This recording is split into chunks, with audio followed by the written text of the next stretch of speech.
we've just had a great meeting, a really good, very productive meeting. We have one thing in common. We want this city of ours that we love to do very well.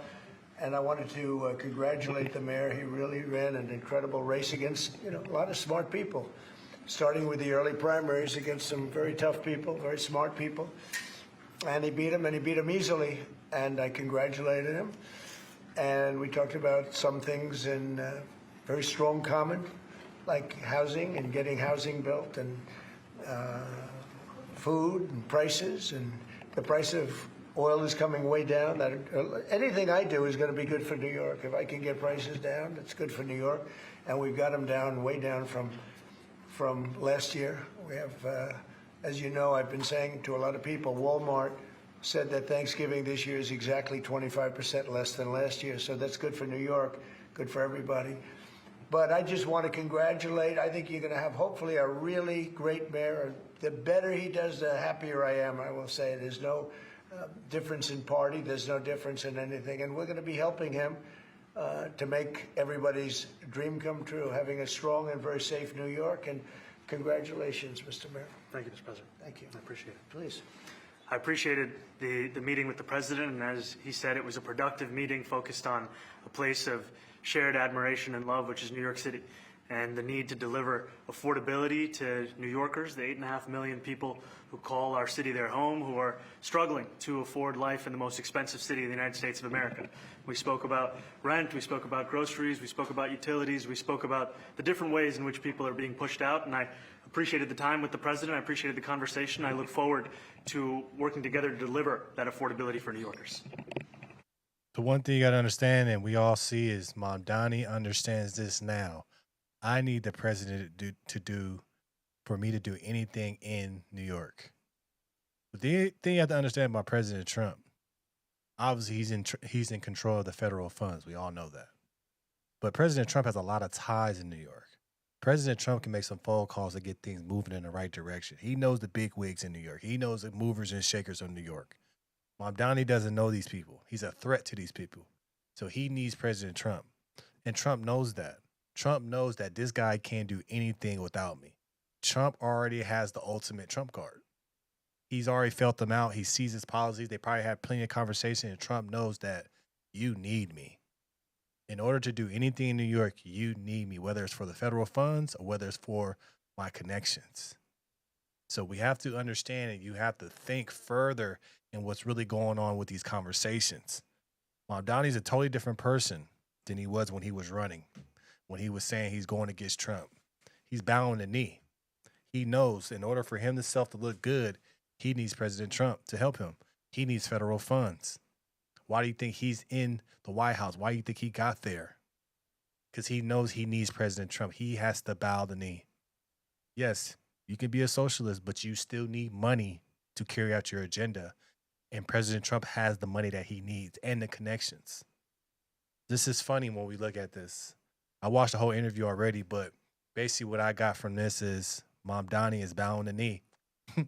He's still trying to say that he's a socialist and all that. That's good, fine, and dandy, but he knows he needs capitalist money to make things move.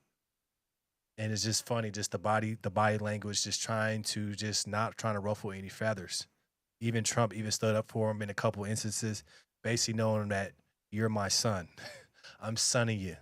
He's put him on a big stage with these reporters and letting them know that this is a different ball game, son. Trump needs to be studied.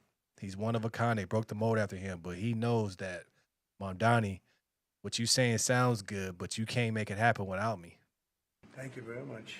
Any questions, please? President Trump, Stephen Nelson from the New York Post. I had a question for you and then also one for Mayor-elect. Sure. For you, you referred to Mr. Mamdani as a communist. Can you describe why you feel that way? And also, will you do anything to stop him from arresting Prime Minister Netanyahu if he visits New York? Well, we didn't discuss your second part of the question. And on your first part, I mean, he's got views that are a little out there, but who knows? I mean, we're going to see what works, or he's going to change also. We all change. I changed a lot. From when I first came to office. It's now quite a while ago. It's quite a while. My first term was great. We had the greatest economy in the history of our country. We're doing even better now. We're doing much better now than we did even the first term. and I can tell you some of my views have changed. And we had discussions on some things. I'm not going to discuss what they were, but that I feel very confident that he can do a very good job. I think he's going to be. I think he is going to surprise some conservative people, actually, and some very liberal people. He won't surprise them because they already like him. And Mr. Mamdani, it sounds like you had a productive discussion, but just days ago you referred to President Trump as a despot who betrayed the country. You said you'd be his worst nightmare and accused him of having a fascist agenda. Are you planning to retract any of these remarks in order to improve your relationship? I think both President Trump and I, we are very clear about our positions and our views, and what I really appreciate about the president is that the meeting that we had focused not on places of disagreement, which there are many, and also focused on the shared That purpose boy that we being a have in serving diplomat. New Yorkers. And frankly, that is That something boy that being could a transform diplomat. the lives of the 8.5 million people who are currently struggling under a cost of living crisis, with 1 in 4 living in poverty. Deflect. The meeting came back again and again to what it could look like to lift those New Yorkers out of struggle and start to deliver them a city that they could do more than just I don't struggle like to people that afford talk it, with but their actually hands, start to live though. I And do I've not been like people called that talk much with their worse hands. than a despot, so it's not that insulting. Maybe I think he'll change his mind after we get to working together. Yes, please. Trump already got this guy. Good. I would like to ask you a question about the Middle East regarding Sure. you did said that Hezbollah in Lebanon You know, they're going to talk about all different things, but just from basically what I see is Trump is not worried about Mamdani. He understands Mamdani needs him more than he needs Mamdani. He has the connections. He has the money that Mamdani needs, because he's not going to be able to get it from the working class people because they're going to be sick of it. He needs the federal money. He needs the money from Trump to be able to do things, to move around. It makes some type of improvement to New York. Like he said, he's going to change. He has far left views, socialist views, but for the things to happen that he wants to get happening, he needs money. He needs capitalism. He needs a network. He needs negotiations. You're not going to be tackling people that are landlords and telling them you're going to give them fines and then take their properties. You're not going to do that. You need to work with them. You need to provide some type of subsidies so they can give cheaper rent, but they can still get tax benefits off on the other side. He's going to learn to be better. I believe that after his term of running as mayor, he's not going to be a socialist anymore because he's going to see it's unrealistic. Socialism has been tried and it has failed all the time. You still need capitalism. You still need people with businesses. You still need to bring money in.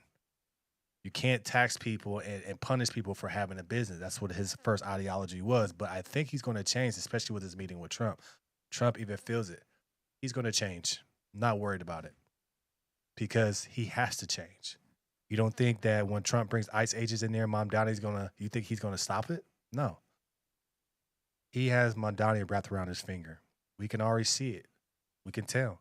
I don't see strength in Mamdani right here. I see cooperation. I see don't say nothing to make it mess this up. Don't go against Trump. Just do my thing, but fall in line. You got to fall in line when you're depending on money from the federal government.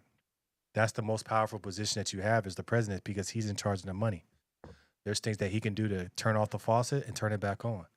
So Mamdani has to fall in line. If I got to bring ICE agents in there to do our jobs, we don't want to hear you going against us because if we do, we'll turn the money off.